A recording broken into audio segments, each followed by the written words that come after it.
I arrived home for Christmas. The house was empty. Too empty. The lights were on, the heat running, but no voices, no music, no smell of my father's cigars or my stepmother's perfume.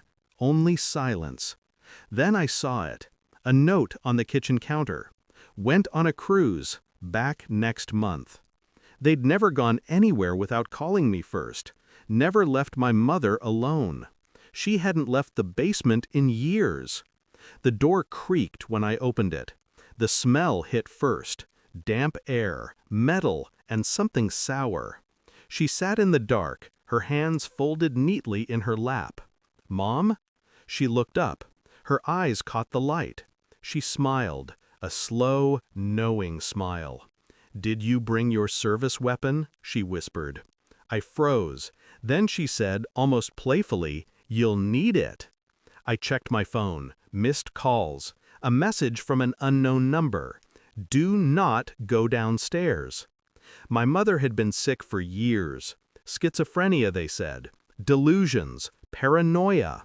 But the way she said it, "You'll need it," didn't sound like madness. It sounded like certainty. The basement was her refuge once. Then her prison. My stepmother made sure of that. Locked door, rationed pills, half-truths for the doctors. She called it care. I called it control. After my father's second stroke, everything changed. He grew distant, quiet, afraid. I thought it was because of his health. Now I wasn't so sure. My mother's eyes followed me as I moved closer. "They lied to you," she said. "About the will. About him." I told her to rest, to take her medication. She laughed. "Ask her where your father really went." My stomach turned cold. My stepmother had said he was in rehab, recovering privately. But my calls had gone unanswered for weeks. His phone disconnected. And now this, her sitting here in the dark, smiling like she'd been waiting for me. I wanted to believe it was just her illness. I wanted to. But the note upstairs was written in my stepmother's handwriting. I began piecing things together, quietly. Old phone bills, bank statements, my father's emails, erased but recoverable. He'd been trying to move funds back into my mother's name, the same accounts my stepmother had closed. Every document told the same story. She'd been preparing for his death long before it happened. Except he wasn't dead, at least not officially. I called every hospital in the state. No record, no patient under his name. When I confronted my stepmother's assistant, she stammered, said only, "He's gone."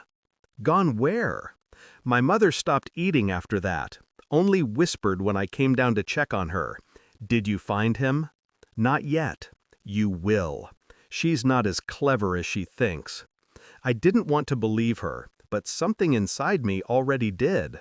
I went through my stepmother's files, her laptop, the safe in her office.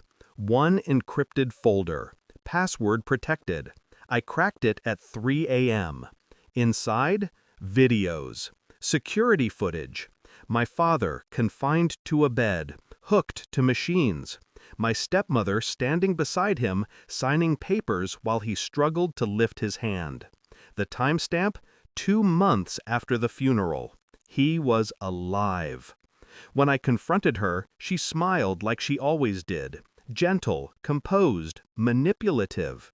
"You've been busy," she said. "I saw him," I whispered. Her eyes narrowed. Just for a second, then calm again. "He was suffering. He didn't want to live like that. You killed him. I freed him."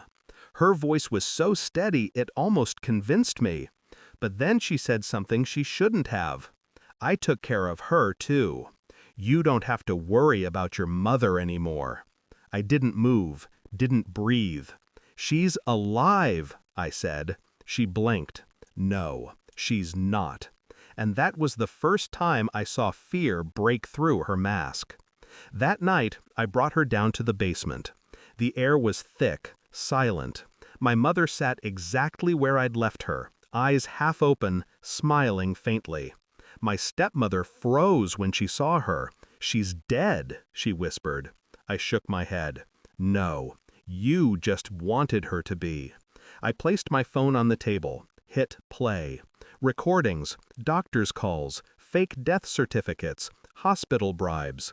Every voice, every signature. She went pale. "You don't understand," she said. I nodded slowly. "No, I understand perfectly." I stepped back and let her listen to herself.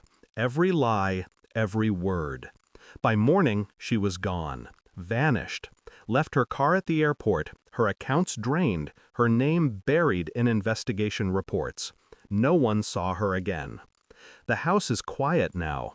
I fixed the lights in the basement, cleaned the dust off the walls.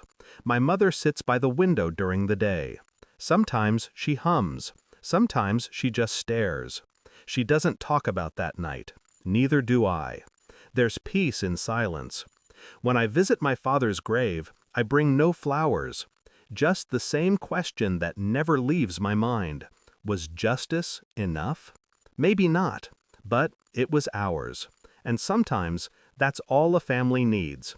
A truth buried deep enough to stay quiet, and a son willing to guard it.